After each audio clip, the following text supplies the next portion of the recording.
எல்லோருக்கும் வணக்கம். கோயம்புத்தூர்லேருந்து வந்துட்டோம் நம்ம. போன வேலை முடிஞ்சது. 2 நாள் இருந்துட்டு பல்லு வலி அவருக்கு எல்லாமே பார்த்துட்டு, எல்லாம் இது பண்ணிவிட்டு கொஞ்சம் உடம்பு வந்து கொஞ்சம் சரியாச்சு. அதனால் வந்துட்டோம். அப்பாவுக்கு தொப்பையே இல்லை பாவம்.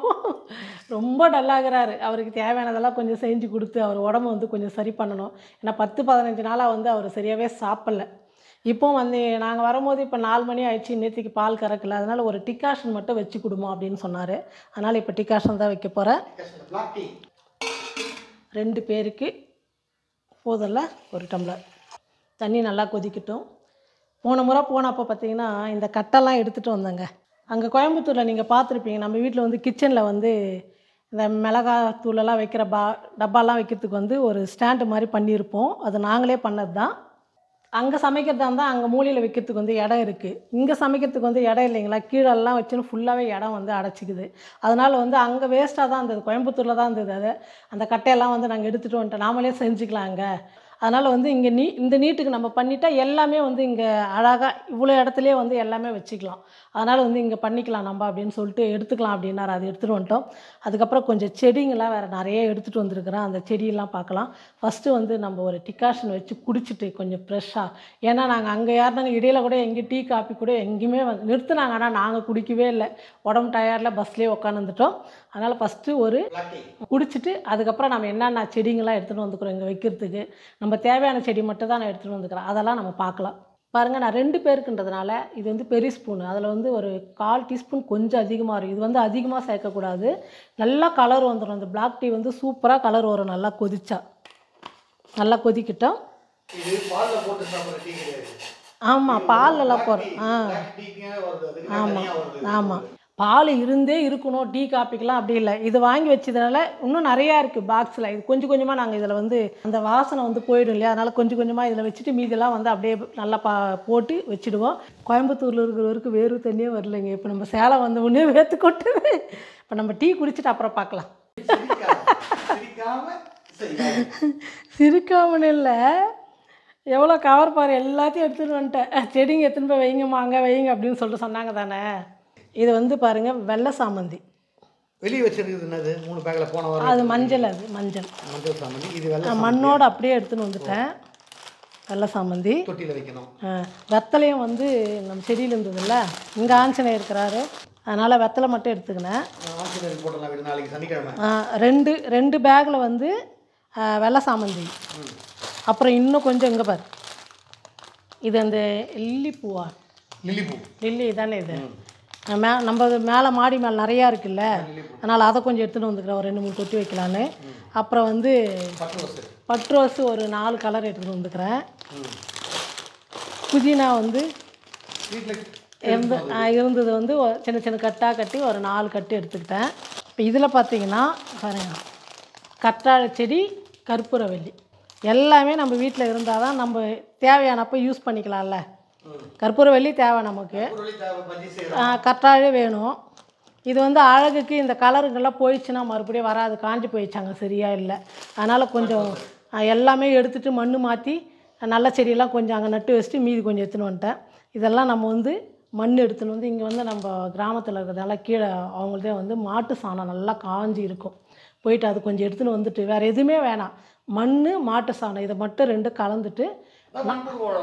ஆமாம், அதுதான் நாளைக்கு தான் இந்த செடி வைக்க போகிறோம். இப்போ இதெல்லாம் எடுத்து ஒரு பேஷனில் வச்சுட்டு தண்ணி ஊற்றி வச்சுட்டா செடி வாடாமல் இருக்கும். கவர்லேயே இருந்ததுன்னா வேஸ்ட் ஆகிடும்ல. அதனால தான் இவ்வளோ செடி எடுத்துகிட்டு வந்தேங்க நான். இது ஆமாம், மாடி தோட்டம் நிறையாலாம் இல்லை. இது வெள்ளை சாமந்தி ஏற முடியாது. இது மஞ்சள் சாமந்தி குட்டி குட்டியாக இருக்குது. சீக்கிரம் கலர் மாறி போகுது. நம்ம ஃபோட்டோக்கெல்லாம் வச்சா தெரியும் தானே. ஆனால் இந்த வெள்ளை சாமந்தி பார்த்தீங்கன்னா 1 வாரம் 10 நாள் கூட அப்படியே இருக்குங்க ஃப்ரெஷ்ஷாக. இந்த தண்ணியில் போட்டு வைப்போம் பாருங்கள், அந்த பூ அப்படியே இருக்கும். தண்ணி மட்டும் தான் கீழே குறைஞ்சி போகாம தேவை வெயிலுக்கு. ஆனால் பூ மட்டும் அப்படியே அவ்வளோ நல்லாயிருக்கும். அதனால் எனக்கு ரொம்ப பிடிச்சது வெள்ளை சாமந்தி. அதனால தான் ஒரு 20 செடி எடுத்துன்னு வந்துட்டேன். பேக்கெல்லாம் கூட எடுத்துன்னு வந்துட்டேன். நான் முன்னே எல்லாம் மண்ணு கலந்து. இப்போ இதெல்லாம் நாளைக்கு நம்ம வைக்கும் போது பார்க்கலாம். இப்போ நைட்டுக்கு ஒரு சிம்பிளாக ஒரு ரவை தோசை தான் செய்ய போகிறேங்க. ரவை தோசை அது எப்படி செய்யுதுன்னு பார்க்கலாம் வாங்க. ரவை தோசைக்கு பாருங்கள், நான் இந்த டம்ளரில் 1 டம்ளர் ரவை எடுத்துக்கிட்டேன். 1/2 டம்ளர் பச்சரிசி மாவு, இதே டம்ளரில் 1/4 டம்ளர் வந்து மைதா எடுத்திருக்கேன். இது எல்லாம் வந்து ஒரு பாத்திரத்தில் சேர்த்துடலாம். ரவை, பச்சரிசி மாவு, மைதா மாவு. 1 கப்பு ரவைக்கு 1/2 கப்பு பச்சரிசி மாவு, 1/4 கப்பு மைதா சேர்த்துக்கணும். பாருங்கள், இந்த பிஞ்சில் ஒரு பிஞ்சு வந்து சோடா உப்பு போடாமல் கூட செய்யலாம். தேவையான அளவுக்கு உப்பு. இந்த மாவு வந்து நம்ம முன்னாடியே வந்து தண்ணியாக கரைச்சி வச்சிடணும். மாவு வந்து கொஞ்சம் நேரம் ஊறணும். ரவெல்லாம் வந்து ஊறி வரணுன்றதுனால மாவு வந்து கொஞ்சம் நேரம் கரைச்சி வச்சிடலாம். ஃபஸ்ட்டு மாவு, உப்பு எல்லாம் வந்து நல்லா மிக்ஸ் பண்ணிவிட்டு அதுக்கப்புறம் தண்ணி சேர்த்து தண்ணியாக கரைச்சி வச்சுக்கலாம். உருண்டெல்லாம் இல்லாமல் தண்ணியாக மாவு வந்து கரைச்சி வச்சுக்கணும். பாருங்கள், கட்டி இல்லாமல் இந்த மாதிரி தண்ணியாக வந்து கரைச்சி வச்சுக்கணும். இது வந்து ஒரு 20 நிமிஷம் வந்து நல்லா ஊறட்டும். அதுக்குள்ளே நம்ம இதுக்கு என்னென்ன தேவையோ அதெல்லாம் வந்து ரெடி பண்ணி வச்சுக்கலாம். பாருங்கள், ஒரு 15-20 நிமிஷம் வந்து நல்லா ஊற வச்சுக்கிட்டேன் நான், ரவெல்லாம் மாவெல்லாம் கலந்து. இப்போ வந்து 1 ஸ்பூன் மிளகு வந்து 1-2 இடிச்சுக்கிட்டேன், அதையும் சேர்த்துக்கலாம். நீங்கள் முழுசாக சேர்க்கறதா இருந்தாலும் சேர்த்துக்குங்க. ஒரு 1/2 ஸ்பூன் வந்து சீரகம், கொஞ்சமாக இஞ்சி வந்து துருவி எடுத்துக்கிட்டேன், கொத்தமல்லி கொஞ்சம் பொடியாக நறுக்கிக்கிட்டேன், 2 பச்சை மிளகாய் வந்து ரொம்ப பொடியாக இந்த மாதிரி இருந்தால் நம்ம அப்படியே சாப்பிட்டுடலாம், இதையும் சேர்த்துக்கிறேன். சின்னதாக ஒரு வெங்காயம் பொடியாக நறுக்கிக்கிட்டேன். இப்போ எல்லாமே சேர்த்துட்டு கலந்து கொடுத்துடலாம். இப்போ வந்து தண்ணி நம்ம எந்த அளவுக்கு தேவையோ அந்த அளவுக்கு வந்து நம்ம நல்லா கலந்துக்கணும். ரவை தோசைக்கெல்லாம் வந்து மாவு வந்து ரொம்ப தண்ணியாக இருக்கணும், கெட்டியாகவே இருக்கக்கூடாது. கடையில் ரவை தோசைலாம் வந்து மிளகு வந்து முழுசாகவே இருக்கும். முழுசாக போடாங்க, நம்ம எடுத்து போட்டுருவோம் இல்லையா, அதனால் வந்து இப்படி இருந்தால் அப்படியே சாப்பிட்டுடலாம்ல, அதனால தான் இடித்து சேர்த்துக்கிட்டேன். இன்னும் குழந்தைங்களுக்கெல்லாம் நீங்கள் வந்து அந்த மாதிரி சேர்த்திங்கன்னா அப்படியே சாப்பிட்ருவாங்க. பாருங்கள், தண்ணியாக இருக்குது. நம்ம சட்னி அரைக்கிறதுக்குள்ளே இன்னும் கொஞ்சம் கெட்டியாச்சுன்னா அதுக்கப்புறம் தண்ணி சேர்த்து கலந்துக்கலாம். இதை ஓரமாக வச்சுட்டு சட்னிக்கு ரெடி பண்ணிக்கிறேன். பாருங்கள், ஒரு 3 பச்சை மிளகாய் பெருசாகுது, 2 உடச்சி போட்டுக்கலாம். சின்னதாக 2 துண்டு இஞ்சி, கொஞ்சோண்டு கொத்தமல்லி, ஒரு 1/4 மூடி தேங்காய், 1/4 மூடி கொஞ்சம் மேலே அதிகமாக இருக்கும், துருவி எடுத்துக்கிட்டேன், அப்போ தான் ஈஸியாக அரைச்சிக்கலான்னு. இந்த தேங்காவும் சேர்த்துக்கிறேன். உடச்சக்கல்ல வந்து ஒரு 3 ஸ்பூன் எடுத்துக்கிட்டேன், அதையும் சேர்த்துக்கிறேன். பொட்டுக்கடலை உடச்சக்கல்ல எல்லாம் ஒன்று தான், நீ குழப்புற என்ன. தேவையான அளவுக்கு உப்பு சேர்த்து இப்போ சட்னி அரைச்சிக்கலாம். பாருங்கள், சட்னி வந்து அரைச்சி எடுத்துக்கிட்டோம் தோசைக்கு. இப்போ நம்ம தாளிச்சிக்கலாம். குட்டியாக ஒரு கடாய், 1 ஸ்பூன் எண்ணெய் சேர்த்துக்கிறேங்க. எண்ணெய் காஞ்சிடுச்சு. கடுகு, கொஞ்சமாக ஒரு 1/4 டீஸ்பூன் வந்து உளுத்தம்பருப்பு, கருவேப்பிலை கருவேப்பிலை சேர்த்துக்கிறேன். தண்ணியில் அப்படியே கழுவிட்டு போகிறதுக்குள்ள வெடிக்குது. இப்போ நம்ம சட்னியில் சேர்த்துடலாம். சட்னி ரெடி ஆகிடுச்சு. இப்போ தோசை ஊற்றிக்கலாம். நம்ம புதுசாக ஒரு கடாய் வாங்கினோம் லூலு மாலில். வாங்கியே ரொம்ப நாள் ஆச்சுங்க. எடுத்துன்னு வந்து இங்கே 1 மாதம் ஆச்சு. அதுக்கு முன்னே 2-3 மாதம் ஆயிடுச்சு. வீட்டில் அப்படியே வச்சுருந்தாங்க, பழைய கல்லிலே ஊற்றின்னு இருந்தேன். சரி, இங்கே தோசை கல்லில் நமக்கு ஊற்றிக்கலாம் அப்படின்னு சொல்லிட்டு இப்போ எடுத்துகிட்டு வந்துக்கிறேன். இந்த புது தோசை கல்லில் தான் நான் வந்து தோசை ஊற்ற போகிறேன். பாருங்கள், கல் வந்து நல்லா சூடேறிடுச்சு. மாவு வந்து நல்லா கலந்துட்டு தண்ணியாக ஊற்றணுங்க. மாவு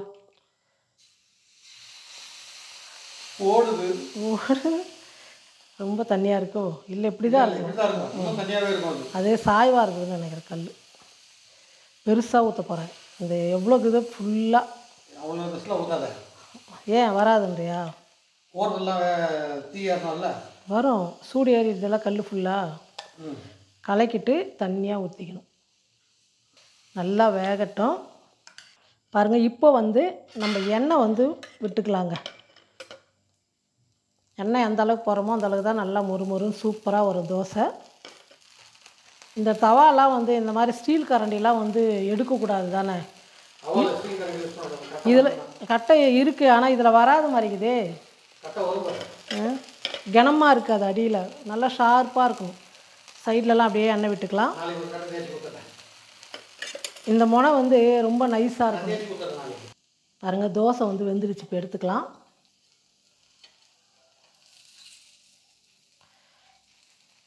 எப்படி வருது பார்த்தியா, பேப்பர் மாதிரி.